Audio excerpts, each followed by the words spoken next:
Quand il m'a proposé le job comme ça, j'étais très contente et enthousiasmée.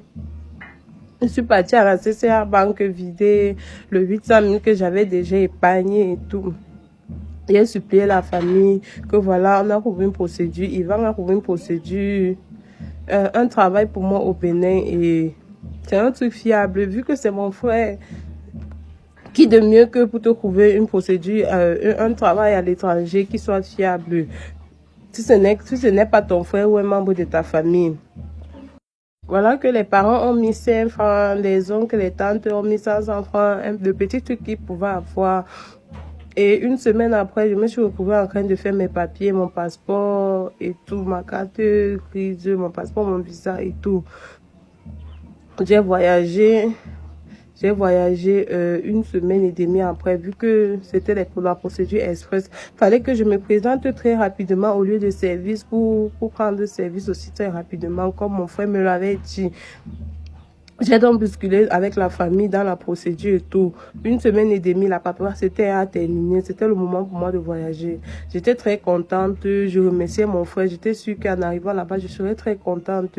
J'avais promis à ma famille qu'arrivé là-bas, je devais travailler durement et mettre de l'argent de côté, histoire de venir relever la famille dans un lendemain proche.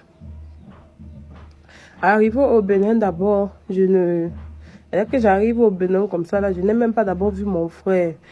Il me dit que, voilà, c'est son ami qui va venir m'accueillir. Vu que lui, il est trop occupé dans le travail, il ne peut pas venir m'accueillir.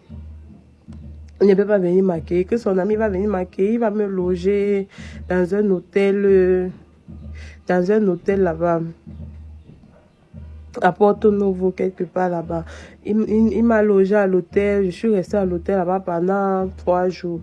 Le 3e jour, j'appelle maintenant mon frère que, n'est-ce pas, on était pressé pour la procédure. Comment se fait-il que je suis là depuis 3 jours, on ne fait rien et tout. Il me dit que non, il n'y a pas de souci. Profite seulement de la vie en attendant que tu prennes service. Parce que tu vas prendre le service d'ici la semaine prochaine.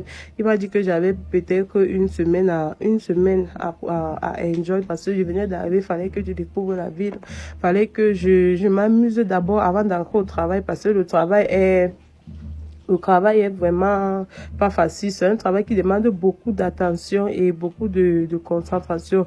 Ce qui faisait qu'il me laissait d'abord le temps de me distraire, de m'amuser un peu avant d'entrer à fond dans le travail.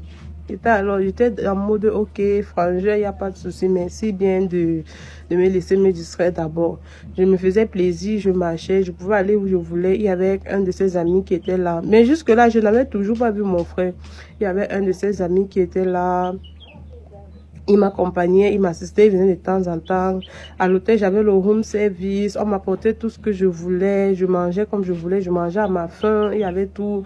Je pouvais de temps en temps aller à la piscine, nager, faire toutes les activités de l'hôtel qui me convenaient. Je pouvais faire tout ce que, bon, me semblait.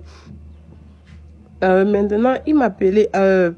2 jours après, comme ça, là, il m'appelle, il me dit que voilà, on va venir te chercher demain pour t'amener au lieu de service, vu que tu t'es bien reposé et tout. Maintenant, j'ai dit, ok, frangin, il n'y a pas de souci, je suis partante. Je vais donc arranger mes bagages et tout. Je vais arranger mes bagages et m'apprêter pour demain pour qu'on aille au lieu de service.